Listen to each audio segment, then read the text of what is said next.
Brilliant. Well, thank you very much for having me back. It's always nice to be invited back to somewhere. It gives you some hope that you did a decent job the previous time round. So this is a development really on what I presented a year or two ago. Um, a kind of a higher level thing, but we get some interesting things that emerge from taking things at a slightly higher level. Some things get revealed that actually we didn't see when we were looking at the detail. And I call it what the scaling frameworks don't tell you. I'm not really having a go at the scaling frameworks here. I should say. I'm actually talking about some things that most of the literature doesn't talk very much about either. But with this fresh perspective and a fresh way of doing things, we make visible certain dysfunctions that organizations are very prone to, and we can start to think about how we might do something about them. I will skip over the slide with the books. Adrian's kindly introduced me already. I'm going to introduce myself in a different way with two stories 10 years apart, 1998 and 2008. And I'm going to use this little model to help me. Strategy, delivery, assurance, a really simple model that you could use to describe things at different scales, projects, teams, whole organizations, and so on. So the 1998 story, I'm working for an investment bank, a top-tier investment bank, and 1998 is significant because it's the year leading up to the introduction of the euro currency. Now, not notes and coins, but government bonds. They went live first. So bonds in Deutschmark, in French francs and lira and so on, were going to be redenominated into bonds in the euro currency. Now, we thought, let's make this more exciting. Let's rewrite our P&L system in the process. The P&L for bonds used to be calculated in back office in the settlement system. We would bring it up to the front office so that the way we were trading things, pricing things, risk managing things, and so on, would all be guaranteed to be consistent with each other. So that broadly was the strategy. The strategy as it related to delivery was interesting. We would do everything in our power to avoid a big bang delivery. Simple instruments first, more complex instruments later. Instrument by instrument, currency by currency, trading book by trading book. That was the order in which we would do our development. That's the order in which we would do our testing and so on. And the strategy in relation to the assurance side was also really interesting. I have never worked on a project before or since where we were so vastly outnumbered by people on the assurance side. And not just, QA professionals, shall we say, but we're talking people with deep expertise from the business. We're talking about financial controllers, qualified accountants, the people that would sign the trading books off every day, people from operations, people from risk, and so on. They were absolutely all over this project. And my small team, 3 or 4 developers, we were vastly outnumbered. And to close the loop here, the relationship between delivery and assurance, that's partly represented by my most productive afternoons programming of my whole programming career. I don't program no one pays me to program anymore, but that's what I did. I made the data that the assurance people needed available self-service through the browser. Now that sounds like an easy and obvious thing to do, certainly now, but in 1998, 25 years ago, let's not remember, that was still quite a new and different and even dangerous thing to do. Long story short, we went live actually a couple of weeks ahead of schedule. The conversion event over the New Year weekend in 1999, that's right, was successful, smooth, successful. Our systems all held up as they were expected to, and so on. And on the back of that, I then did a tour, first of all, around the world, implementing the same systems in different locations, Japan, the States, and so on. And then I went on a bit of a career tour. I worked for different divisions of the bank. And 10 years later, 2008, I was now an executive director managing that department in which 10 years previously I'd been a developer. Now, do the maths. in 2008, working in fixed income in an investment bank.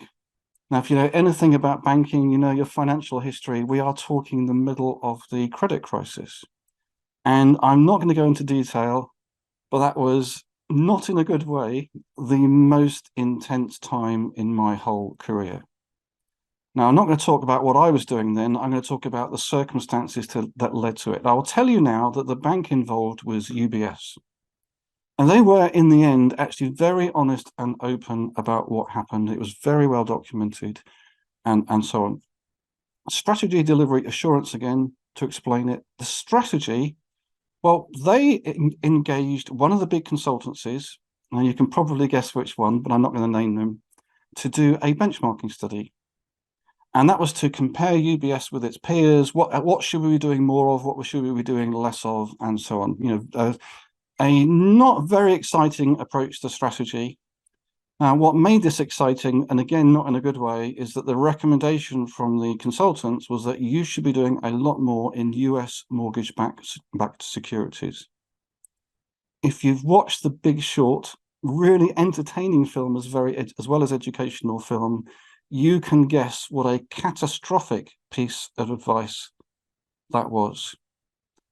Not only was that a catastrophically piece of bad advice, with the benefit of hindsight, at least, on the delivery side, it was delivered with great enthusiasm.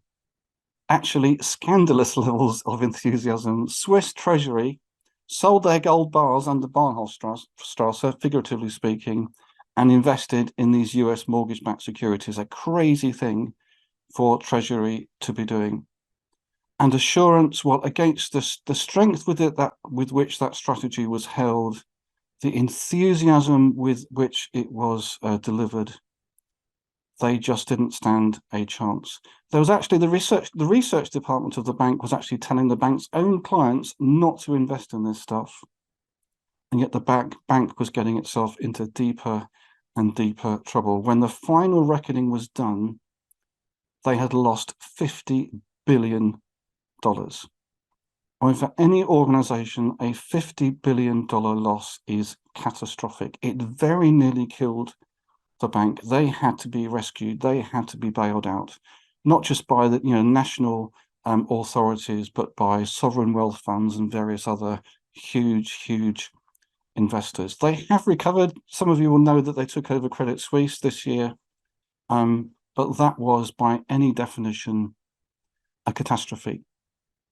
So that's nice little model there. Strategy, delivery, assurance. You could do a nice little exercise using that little model on your team, on your organization, on your project, whatever you like to do. And we can do this like agenda shift style. We're having conversations in the language of needs, obstacles, and outcomes. And we might do a reflective exercise like this. Imagine each element helped towards their full potential. Each element here, strategy, delivery, assurance, each element contributing to the success of the whole, helped in their relations with each other, contributing directly and through those relationships to the success of the whole. And then ideal, obstacles, outcomes. When that's working at its ideal best for us, what's that like? Whose needs would we be meeting? What new stories could they tell? And then obstacles, what stops that? What gets in the way? And then outcomes, what would we like to have happen? Then what happens? Then what happens? Then what happens? Starting small with signs of emergence, moving on to indicators of more meaningful progress, measures of success, goals and aspirations, and so on. Outcomes all the way down, if you like, outcomes that we can organize into the beginnings of a strategy. And that's what Agenda Shift is all about. Strategy conversations in the language of outcomes before solutions. But we can do actually a lot better than that. We can improve the model before we have those conversations and actually have many more of those conversations. So we've got a model that's actually a little bit too generic. It describes projects, good and bad. It describes organizations, good and bad. And we want it to do more to differentiate the good from the bad, the viable from the unviable. So viable here, piece of terminology from the last century, from the cybernetics community, very often described in terms of ability to maintain independent existence. I much prefer this definition based on John Boyd of OODA loop fame, improving their capacity for independent action in a changing environment. Independent existence, I think, is actually overrated, but independent action is important. We're staying in the game, keeping healthy, making sure that we've got options. Now, if you know anything about John Boyd, you'll remember he was a fighter pilot.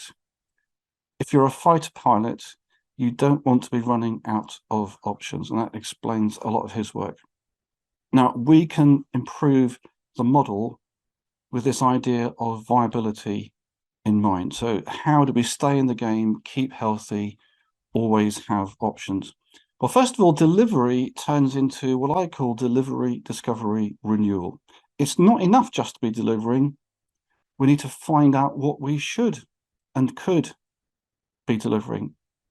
And it's not enough to be working in the now. We need to be renewing ourselves, making sure we are fit for next month, next year, and so on into the future.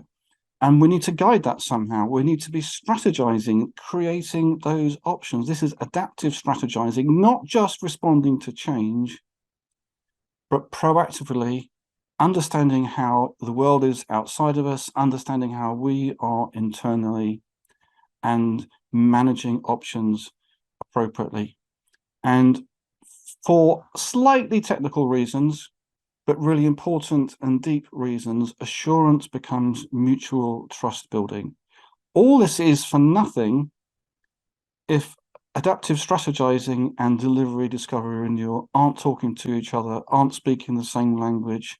People can't make good decisions because they don't have the information that they have in either space, and so on.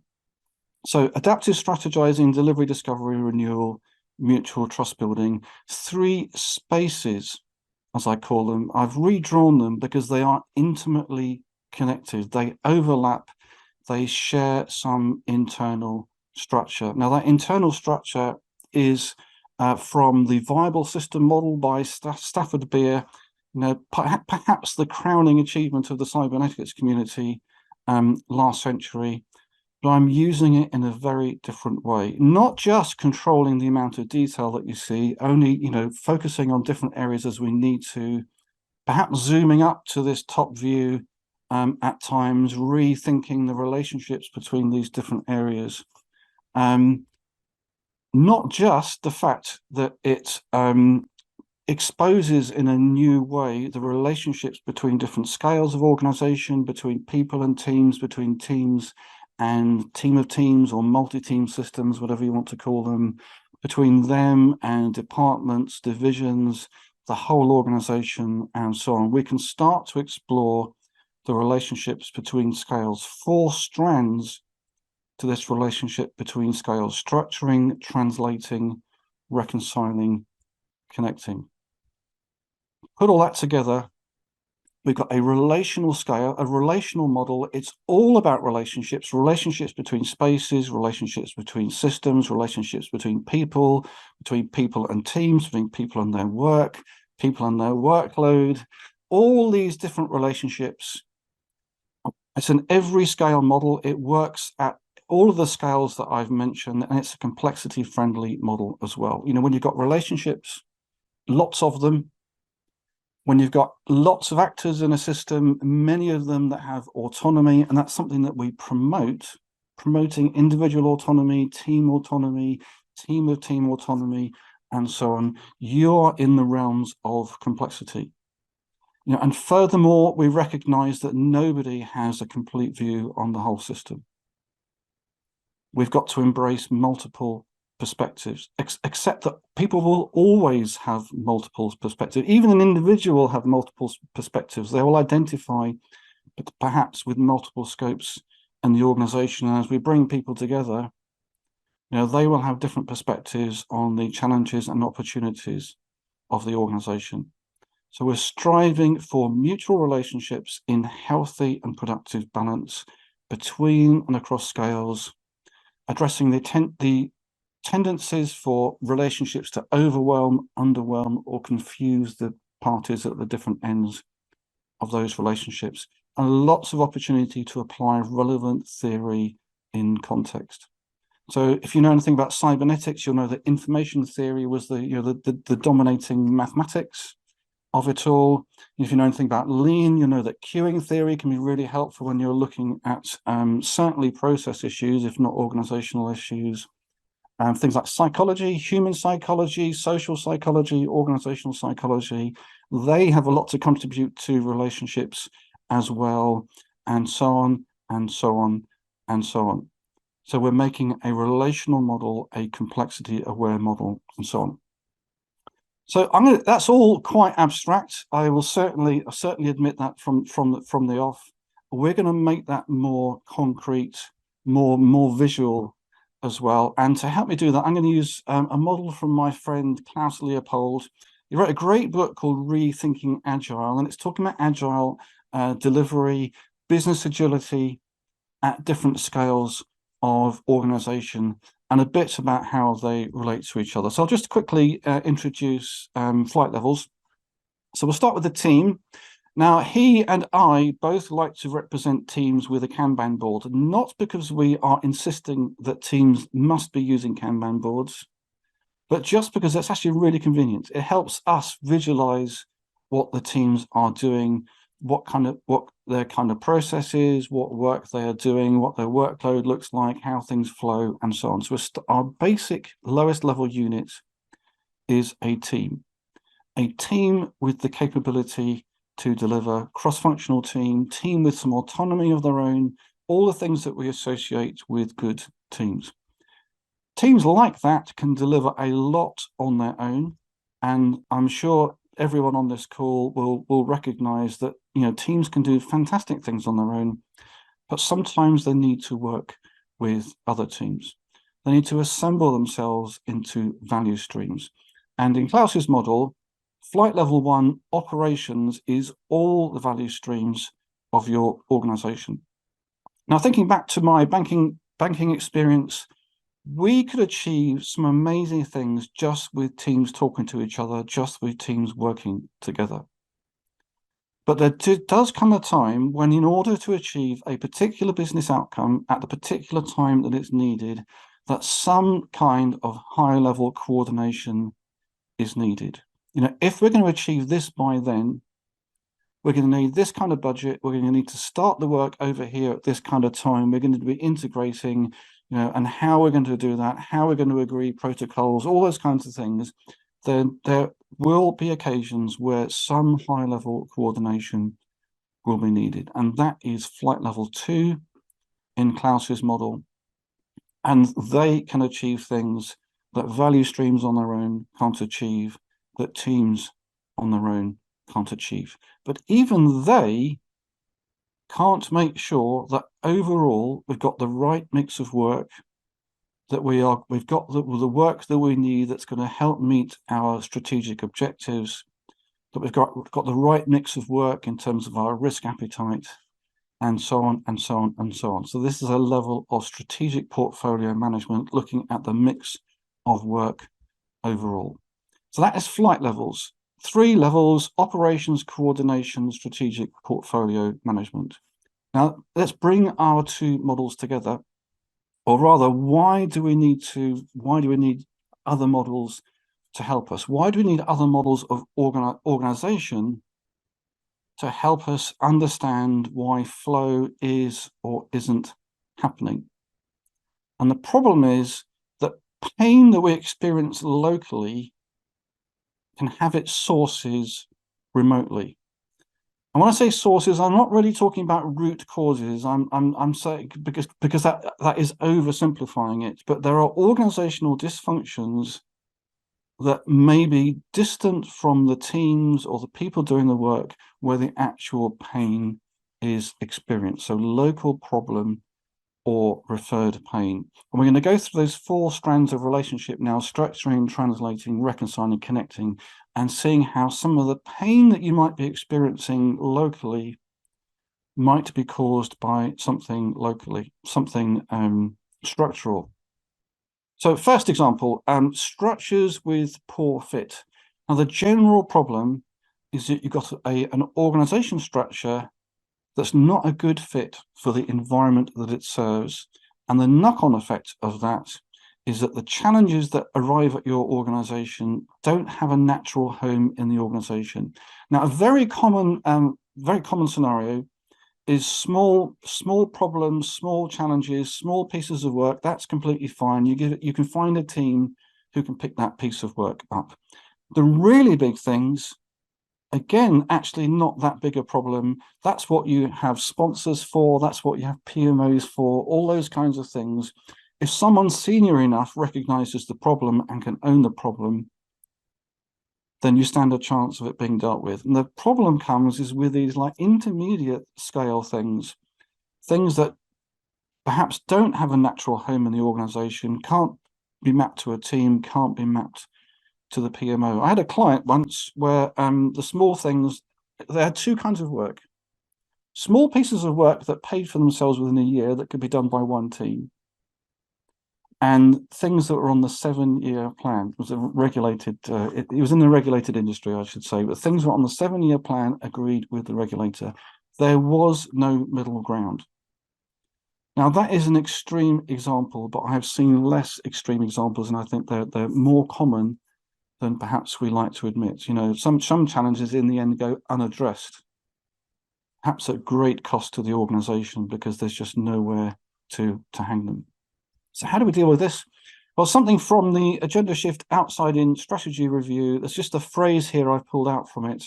Reaching the right customers, meeting their strategic needs. Who are they? Where are they? What needs should we be meeting? When do they have those needs? Who, where, what, when? Or in the words of my friend Patrick Hoverstadt and his book, The Fractal Organisation, customer, geography, technology, time. These are 4 dimensions with which you can slice your environment, how you can carve up your domain model, if you like, for your organization. And a great example is the healthcare system of our country, of most countries, certainly most countries in the developed world. I'm careful not to say the National Health Service, because the National Health Service in the UK is only one part of something bigger. And we can go through customer, geography, technology, time to slice up. Now, just so happens in this example, we can slice the world up using those dimensions in that order. That's not normally the case, but here we can divide patients into 2 kinds. There's those that pay for their own healthcare, and there is a private healthcare system to serve them, and those that don't. And we have the NHS in the UK to serve those. Now, geography, very interesting to mention in terms of healthcare. You may have people coming to your house to do, nurses, for example. You've got local clinics. You may have some local hospitals, district hospitals, teaching hospitals, national centers of excellence, starting small, but lots of them spread around the country. And then bigger things, more concentrated, to the point with the national centers of excellence. The goal here is to concentrate expertise and to concentrate capital equipment in a small number of places. That's the tension. You want some things concentrated, but you need to serve a population that's distributed. So that's geography. Now, technology, in Patrick's words is, and Patrick's meaning here, is anything that meets a need. So a tool, a process, anything that meets a particular need is a technology. And here we can think of, for example, the medical disciplines as different technologies. So, neurology as a technology. You've got a set of skills to help meet the needs of people that have neurological conditions. Take one example. But you look at a hospital and you look at the signposts around the hospital, many of them are named after those medical disciplines. Those are the departments, the buildings, and so on. Those follow the structure of those medical disciplines. And ultimately, they follow the structure of the human body, if you like. Now, time, when do they have these needs is a very interesting dimension. I'm going to recommend another book. It's Bob Moester and Demand Driven Sales 101. Really good book on jobs to be done and job stories. Time is really interesting. When we have our needs is really interesting.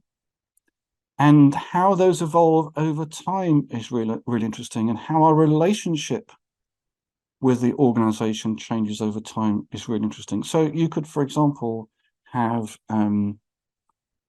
prevention, diagnosis, treatment, aftercare, as those a way of thinking about time.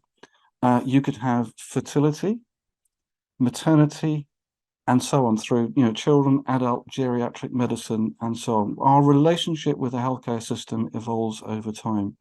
Another one, you could have an emergency anytime, day or night, any day of the week.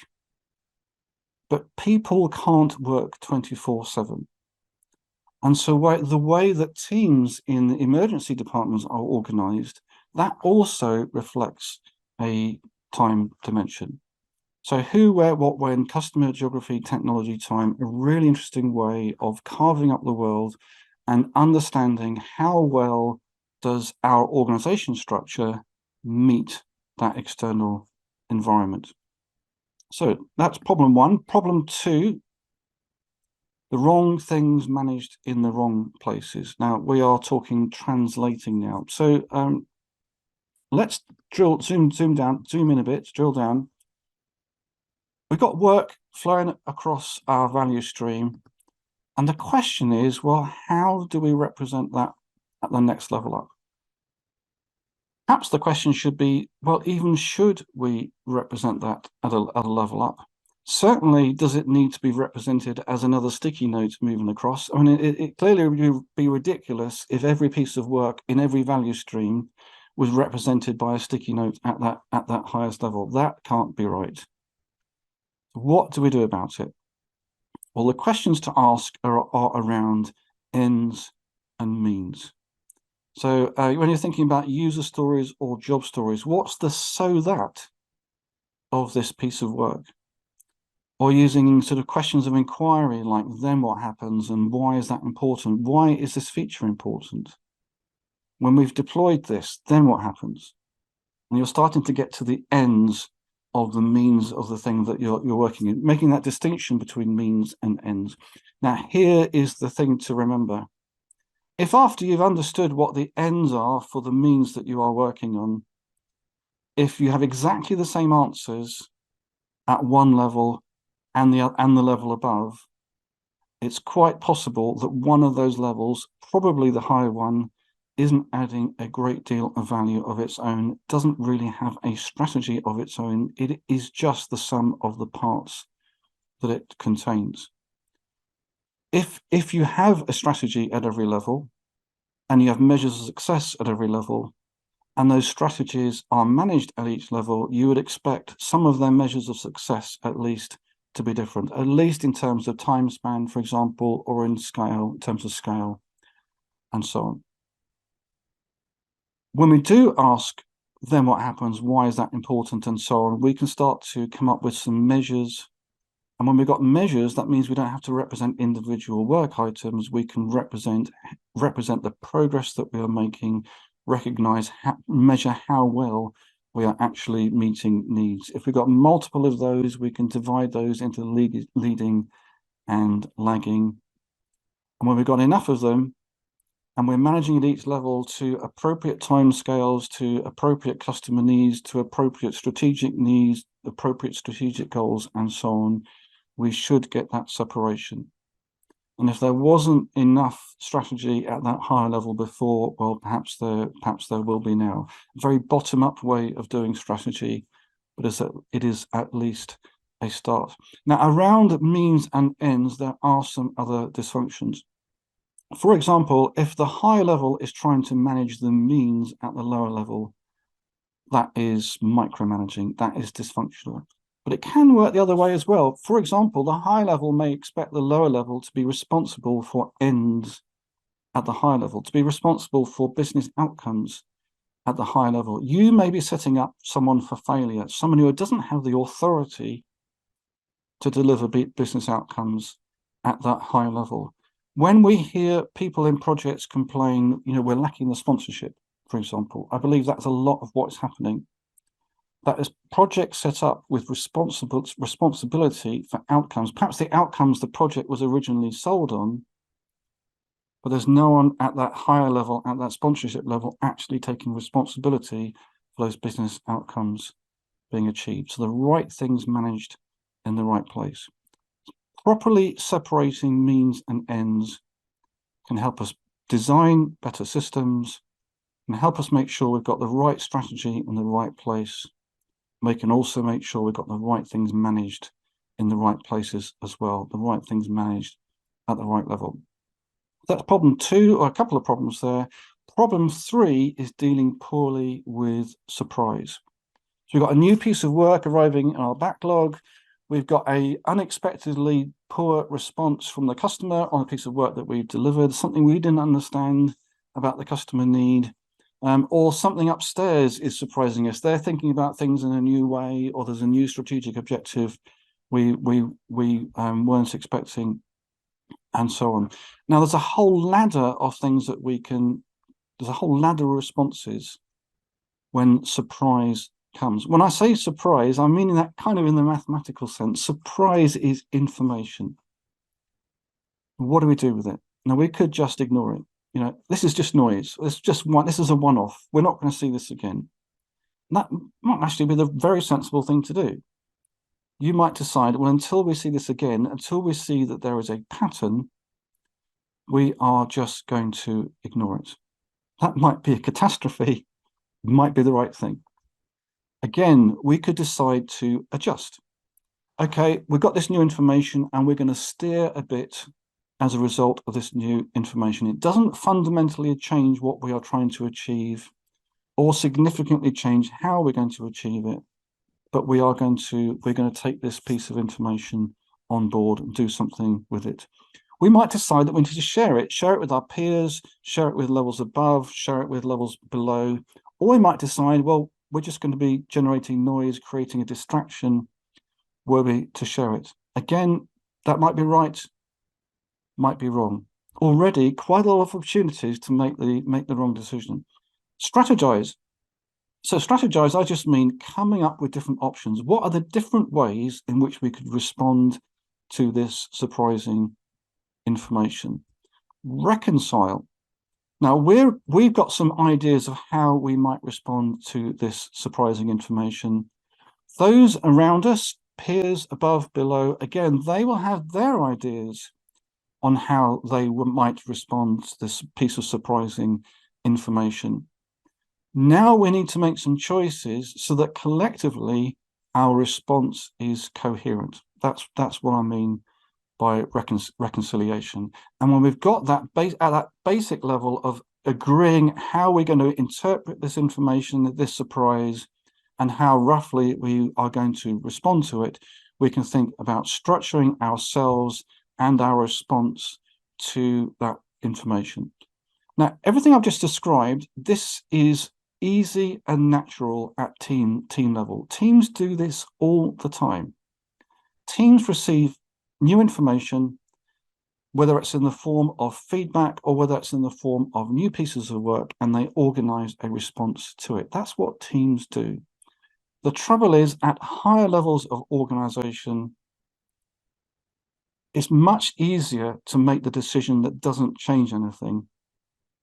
And that over the long term, as these new pieces of information get ignored and ignored and ignored, not shared, not adjusted, not strategizing, certainly not trying to think about whether we are structured in the right way, that has a cumulative and negative effect. We are stuck in the past, not responding to a changing world outside of us. I'm looking at recent survey results from a survey of mine. This is from one of the Agendashift tools. Here's one particular prompt. At every level, we recognize the potential for new structures to emerge from our collaborations. And notice this very low score. You don't need to know the scoring scale to recognize there is a very low score here. And I'm actually sympathetic to organisations that it is this low.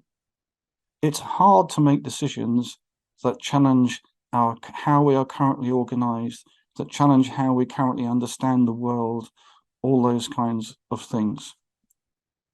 But it does need to happen.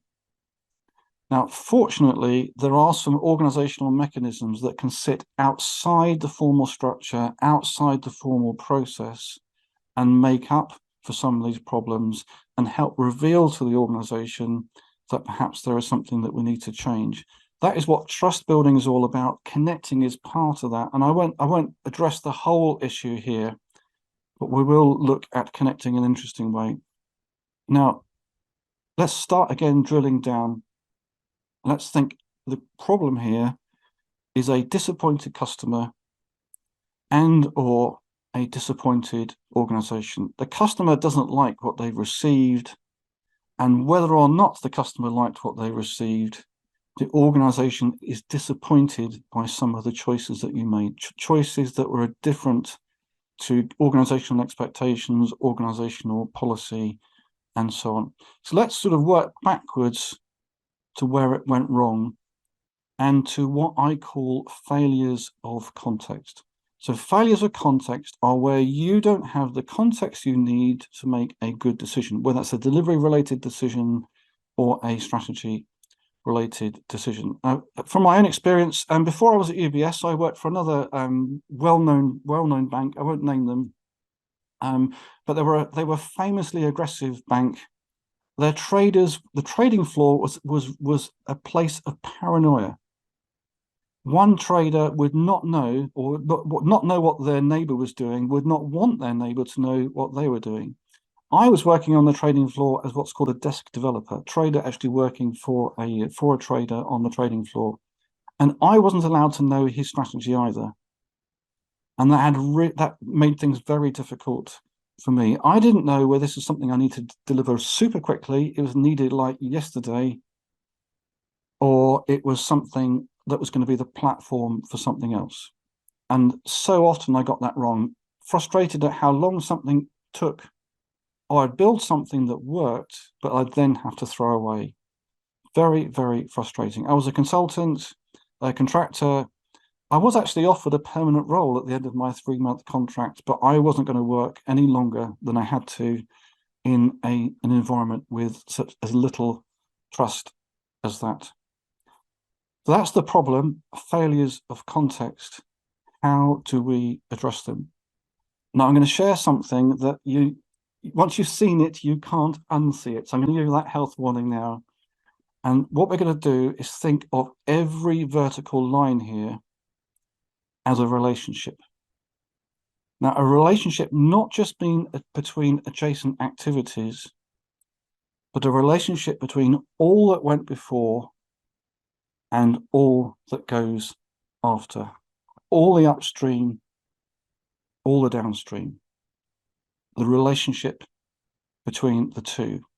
And there's kind of like an uber dysfunction that we can think might be happening with this relationship. One side doing what might be better done by the other, or in collaboration, or deferred until needed. In those words, there are a lot of process, that's an umbrella dysfunction to describe a lot of lower level dysfunctions that you will recognize.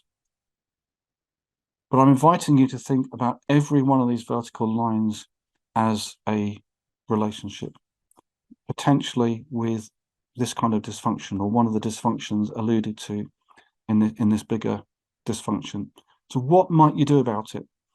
Well, for this, I'm indebted to my friend Philippe Gouenet, and his suggestion is to think about the relationship in these terms. Do we need to coordinate? Do we need to cooperate? Do we need to collaborate? So coordinate, do we let the board do the work? It's clear what needs to be done. The board's going to tell everybody what's happening and we're good. Or do we need to cooperate? Do we need to break things down a bit? Do we need to agree synchronization points, integration points, and so on? Or do we need to collaborate? Do we need to work together doing something creative that we wouldn't be able to do on our own? coordinate, cooperate, collaborate as words describing the interaction style between the two sides of this relationship, with implications for, all the people in the left-hand side, all the people on the right-hand side. There's a nice correspondence here with the Cynefin framework. So coordinate, cooperate, collaborate corresponds nicely to clear, complicated, and complex. It's not an exact correspondence, but if the board's going to tell you what's happening, it's clear. If it's complicated, we need to break it down. Well, there's probably going to be some scope for cooperation there. If it's complex, if not everything's predictable, things need creative solutions. We're going to need to iterate. Some of what we're going to do isn't always going to work. We need to work more closely together. We need to be more forgiving of each other, and so on. That's going to be working in a different way again. So coordinate, cooperate, collaborate, roughly corresponding to clear, complicated, complex. And as for chaos, well, we don't know. If we don't know where to start, we need to find things out before we should even think about progressing, or stabilize the situation before we even think about progressing. And if we're in that confused bit in the middle, again, we either need to find more out, or we need to break it down. Perhaps there are bits that we can coordinate on, bits that we can cooperate on, bits that we're going to need to collaborate on. And at the end of it all, when we're looking back, when we're reflecting, when we're retrospecting, did we make the right decisions? Do we have the right defaults in terms of how, by most of the time, we coordinate, cooperate, or collaborate? And did, in this particular instance, for this particular work, did we make the right call? Did we coordinate when we should have cooperated? Did we cooperate when we should have collaborated? Or collaborate when we should have coordinated? And so on. And we're starting to change the way we approach each piece of work, having better conversations at the beginning. We can have these conversations in the three amigos conversation, if we're familiar with that idea, at the beginning of each piece of work, having a conversation about coordinating, cooperating, or collaborating. A sense-making conversation, it's forcing us to be honest with each other about the ambiguity in the work, and how we, in the presence of that ambiguity, we will make progress. And I'm inviting you to see yourselves as keepers of context, not to have all the answers. If you have the context to give someone, then by all means give it to them. But if you see someone struggling for context, ask yourself, well, how did we get to here? What is the conversation that didn't happen? And that way you're looking more systemically at your process. You're thinking not just about what conversations happen when, in terms of the rhythms of your meetings, who's invited to those meetings. You're thinking also about things like role definitions. Do we keep people isolated from context who should be more connected to context, and so on? And this idea of seeing these things as relationships, these relationships are everywhere. There's a lot of these vertical lines. There are these relationships, these four-stranded relationships between scales, relationships everywhere, and it's good to learn to see them. Imagine them ideally balanced in every respect, each relationship helping those it relates achieve their full potential, every element contributing to the success of the whole. Ideal obstacles, outcomes, as I described before. If that's too detailed for you, we could step back, look at that top level view, or look just at those relationships between scales. We could look into an aspect of it, the delivery aspect of it, the strategizing aspect, the trust building aspect. We can think of relationships between people as well. You at the center of your network, or several networks, your delivery network, your strategy network, your decision-making network, your trust building network. You can identify those networks and think about the health and balance in those relationships, your relationships and other relationships that you see. So just to wrap up, start where you are. This is very much a start where you are approach from your scopes. Remember, this works at different scales. One scope in particular, or all of them, it still works. In your networks, At the scale you best understand, structuring, translating, reconciling, connecting who, where, what, when, ends before means, self-organization at every scale, and be a keeper of context. Now, I use this phrase everywhere all at once. I'm not asking for chaos. I'm just inviting you to reflect on the fact that if things around you aren't changing, then changing things where you are is going to be very, very difficult. You actually want others to be doing this too. Thinking about their scopes in the way that you are thinking about your scopes in these terms. And the more of these different perspectives that you can bring together, the more interesting this becomes. That's when the fun starts. So that is the formal end of the talk. If you've been affected by any of the issues raised in this program, there's a link here, agendashift.com/keynotes. You will find the PDF of the slides, and eventually the recording of the talk will go up here as well. And news about events, news about the Academy, Leading with Outcomes, and so on. And just before I finish, I'm just going to mention 3 events this month. One of them is actually this afternoon. So every month I do 2 free events, a webinar and Ask Me Anything session, or Ask Mike Anything session, based on one of our 3 questions that represent our principles. And here we are, the questions where to start and where next. And on the 23rd, a free experience practice session starts with one of our assessments, and we go through some of our exercises. Between those, next week, it's not too late to join Leading in a Transforming Organization.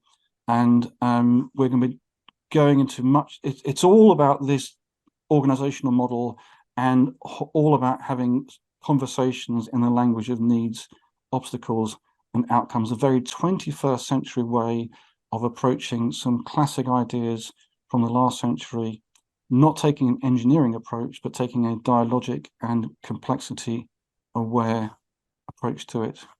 So I don't know how much time we have for questions, but that is me done. I will stop sharing, and I'll hand back to Adrian. Fantastic. Well, Mike, thank you for really. I've got so many notes. I've taken pages and pages of notes, which will take me weeks to. There's so much in there that I think is so relevant. We'll cover a few questions. If you've got questions, do put them in the Q&A tab. Do stay till the very end, because there's a few post event announcements as well. But we'll just spend a few minutes on questions. So I know there were some in the chat, and the first one was, I just need to scroll up. So Brian said that CCC, which was coordinate, cooperate, and collaborate, sound like near synonyms. What's your view on the differences, Mike? And I think Ara also said, what's the difference between cooperate and collaborate? Yes, okay. So coordinate and cooperate, first of all. Coordinate, you're relying on the systems to do the coordination work for you. And the trick of coordination is it should be cheap, easy, natural, low effort, shouldn't take a lot of brain power. So things like visual management, for example, classic techniques for signaling what I'm doing so other people can do their thing at the right time, and so on. Cooperating, well, it takes it's a bit more, it takes 2 to tango. We're actually going to have a conversation about this. We're going to need to agree to talk next week, those kinds of things. And then collaboration, that is much more a creative relationship here. So when I think about collaboration, I think of like Lennon and McCartney or Crick and Watson. I think it's a good way to think about collaboration. It's not just about being collaborative in a sort of general nice kind of way. Some of those collaborations actually weren't that nice. I mean, really interesting. I don't think Lennon and McCartney was towards the end, was it? The Wright brothers is another great one. 2 brothers loved each other dearly, fought like cats in a sack. It's yeah. It's interesting. So this is a really random tangent, Mike. But you said at the very beginning, ask me hard questions at the end. So you got your own self to blame for this. Yeah. So I was a random aside. I was in Guernsey recently, and if you're not familiar with Guernsey, I know we've got people international dialed in. That they're part of the Channel Islands, which is between the UK and France, and the bailiwick of Guernsey includes Guernsey, Sark and Alderney, I think, and possibly some others. But anyway, so it's an island, and one of the things about it is if there's fog, you're stuck because they don't have a Category 3 runway, so you can't do automatic. So you're stuck if it's foggy. And it was foggy, and I was waiting to leave, and I did what most people who travel a lot do: is I got like flight radar up, and I could see that there were planes circling and then diverting. And I looked at other airports where I knew incoming traffic was coming from. And I could figure out there was a high likelihood that everything was going to be cancelled, right? Yeah. But the staff on the ground either didn't know that, didn't have access to that information, or weren't saying it. And it's sort of interesting, isn't it, that like often the speed of flow of the information as a customer, you can actually get more information about the situation than the staff have. And the reason I say that is I was thinking about that diagram with all the connections is part of this, in this very, very fast-moving world, making sure that that information flows at the speed of at the highest speed. There is a fundamental problem of organising, is that you never have all the decision-making capacity that you want. You never have all the information that you want. And you work hard to improve both in the organisation, but you also have to have like a safety net. You know, things like going to the Gemba, managing by walking around, those kinds of things. Those are informal mechanisms for, you know, gathering intelligence, making sure that you have the context that you need, but also that others have the opportunity to get the context that they need. You are building a more trusting and trustworthy organisation, but also understanding that you can't turn your organisation into a machine and think that it will always work. It just doesn't work, and you need to use your attention very deliberately. You use high effect, low bandwidth, high quality, commander's intent, calibration, achieving things with few numbers of words. That's important, but you use the bandwidth that you do have, to be listening and to be sharing, outside the formal lines of communication. Those need to be efficient, but, people need to be talking to each other as well. Don't underestimate not just for human and social reasons, but for systemic reasons as well, the importance of those, informal mechanisms as well. Absolutely. That's really interesting. You say about low bandwidth, and and again, a whole conversation for another time. But if I think about situations which have worked really well, often there's been low bandwidth, but very what would appear staccato conversations to people outside it, but we're actually very precise because we knew exactly what those things meant. We need to react to this now, type of thing. So. So we've got time. If there's a theme to the thing next week, it's increasing the decision-making bandwidth of your organization, increasing the decision-making capacity of your organization. And if you think about that for a moment, you'll realize there are lots of different ways that you can approach it. And it has some really interesting interactions with things like Agile and with Lean as well. So not just these sort of deeper organizational theories, but very practical as well. Excellent. There's definitely one to look out for. So we'll just take one more question, and I'm going to see if you can do this in like 60 seconds or less, which is really unfair, Mike, but give it a go. So Andrew asks, can Mike give a concrete example of means and ends and how they come together in the same way as health example, but maybe not so detailed? So that's a question from Andrew. Yeah. Well, I suppose, quite often you get a whole cascade of them. So the classic example is, no one needs a drill, they need a hole in the wall. But, why do you need a hole in the wall? It's because you want to hang a cabinet or something like that. So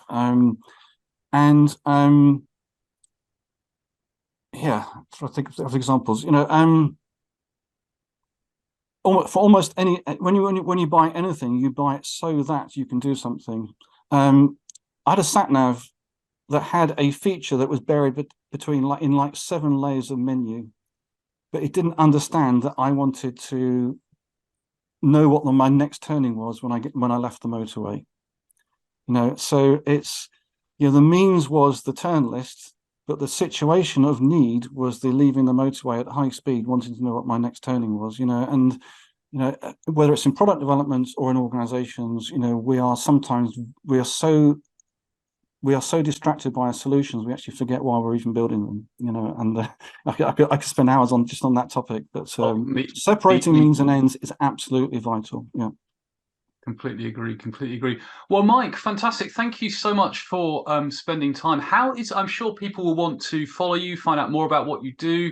The Agendashift website, I know you've mentioned, and there was agendashift.com/events, which I've put into the chat. Yeah, and keynotes as well. Yeah. And /keynotes. How else can people stay in touch? Can they connect with you on LinkedIn? What's the best way to please connect with me on LinkedIn. I'm pretty easy to find, but if you go to agendashift.com/Mike, there are links there. There's link to link. I don't really use Facebook anymore, but there's links to all my main presences, Twitter and stuff as well. I'm always glad to connect to people. Yeah. Fantastic. Well, thanks for a really, really thought-provoking session. I'm sure I'm not the only one who will be reflecting on this for hours, days, and possibly weeks to come. Just before we close, just a few closing announcements. So do stay on the line for about another 2 minutes. First of all, I just wanted to let everyone know about the next event, which will be the core concepts of performance improvement with Sasha Agnova. If you've not seen Sasha present, she is fantastic. And that will be at 6:30 p.m. UK time, which, if I've calculated this correctly, is 1:30 p.m. Eastern time for any of you. Although I guess it's unlikely, there are probably people from US here because of the time, but that's there. Do register for that. Also, I'm pretty sure most people tuning in will be aware of this, but just in case you're not, there is a completely free quarterly open access magazine called BA Digest, and I'm just going to drop the link to that in the chat now. And the idea about this is it's really for spreading information within the business analysis community and even more broadly than that. So you don't even have to register to view it. So literally, if you go to that website, you'll see this. You can download the PDF or you can read it online, and take a look at it, share it with your colleagues. There's all sorts of interesting articles you can flick through, and we are always looking for authors. So if you have an idea of something to write about, do check that out as well, and let your colleagues know about that. And finally, and this is a complete aside, but for anyone who might be interested in non-functional requirements, as I know there are some BAs on the line here, I am running a one-day non-functional requirements workshop on December the 6th. And if you're a BA, you'll know that sometimes getting non-functional requirements can be like pulling teeth, but it doesn't have to be. So I'll put the link for that in the chat. Technically speaking, the early bird pricing for that has ended, but if you are connected to me on LinkedIn and you're interested in attending, just drop me a line, because I'll make sure you still get the early bird pricing, although there are only 3 places left on that, so you're probably going to have to be quite quick if you do want to go on that course. But with that, I will formally close the session. Mike, thank you so much. It's always thought-provoking to speak to you, both on webinars like this and just generally. So thank you so much. Thank you to everyone who has tuned in live and or is watching the recording. So enjoy the rest of your day, everyone, and see you again soon. So bye for now.